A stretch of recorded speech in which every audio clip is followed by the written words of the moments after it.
Botticelli Casuals, the real casuals. Botticelli and Raphael, shirts and trousers.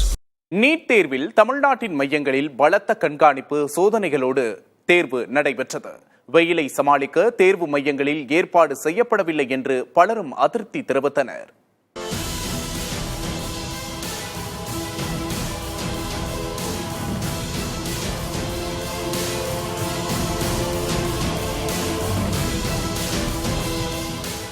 இளநிலை மருத்துவ படிப்புக்கான NEET தேர்வு நாடெங்கும் நடைபெற்றது. தமிழ்நாட்டிலும் பல்வேறு மையங்களில் இத்தேர்வுகள் நடைபெற்றன.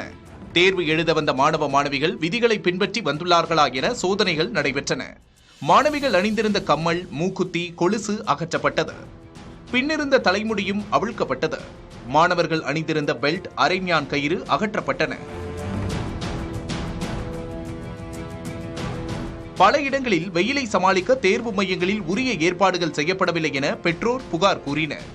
மாணவர்கள் வெயிலில் நீண்ட வரிசையில் நிற்க வேண்டியிருந்தது. சில இடங்களில் வெயில் தாழாமல் மாணவர்களோடு உடன் வந்தவர்கள் மயங்கி விழுந்தனர்.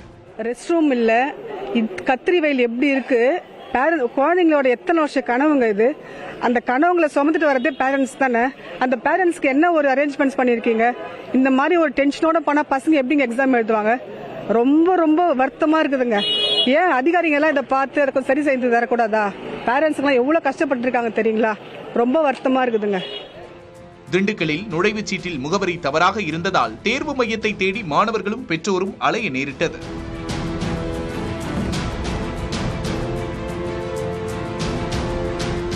புதுக்கோட்டை அருகே புதுப்பட்டியில் தேர்வு எழுத வந்த மாணவிக்கு திடீரென்று மயக்கம் ஏற்பட்டதால் மருத்துவமனைக்கு அழைத்துச் செல்லப்பட்டார். திருப்பூரில் மாணவி ஒருவர் அணிந்திருந்த சட்டையில் அதிக பட்டன்கள் இருந்ததால் தேர்வு எழுத அனுமதி மறுக்கப்பட்டது.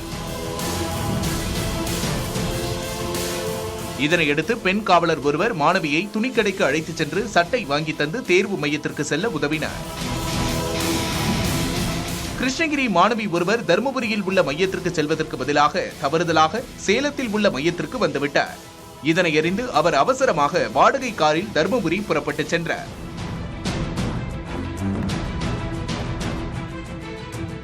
வேலூரில் நீட் தேர்வு எழுத வந்த மாணவி தவறுதலாக வேறு மையத்திற்கு சென்றுவிட்ட நிலையில் அவரை போக்குவரத்து காவல் உதவி ஆய்வாளர் ஒருவர் உரிய நேரத்தில் தேர்வு அறைக்கு கொண்டு சேர்த்தார்.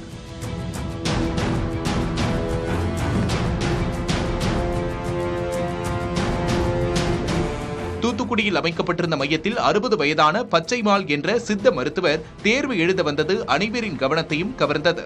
நான் சித்தா டாக்டர், என்னோட பையன் ஒருத்தர் MS சர்ஜன், என்னோட மருமகா MD அனஸ்தட்டிக், மெடிக்கல் குடும்பங்கிறனால இந்த படிப்போட மேல ஒரு பிரியம் கொண்டு நான் எழுத வந்திருக்கேன். கண்டிப்பா சக்சஸ் பண்ணுவேன். இந்த சிஸ்டத்தையும் என்னோட சித்தா சிஸ்டத்தோட மிங்கிள் பண்ணி என்னை நம்பி வரக்கூடிய பேஷண்ட்டுக்கு ஒரு நல்ல தீர்வு நோய்க்கு கொடுப்பேங்கிற நம்பிக்கையோட நான் விடைபெறேன்.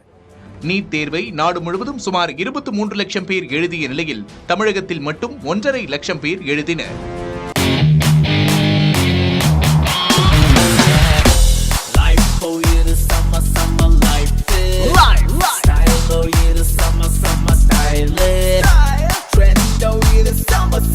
Botticelli Casuals, the real casuals. Botticelli and Raphael, shirts and trousers.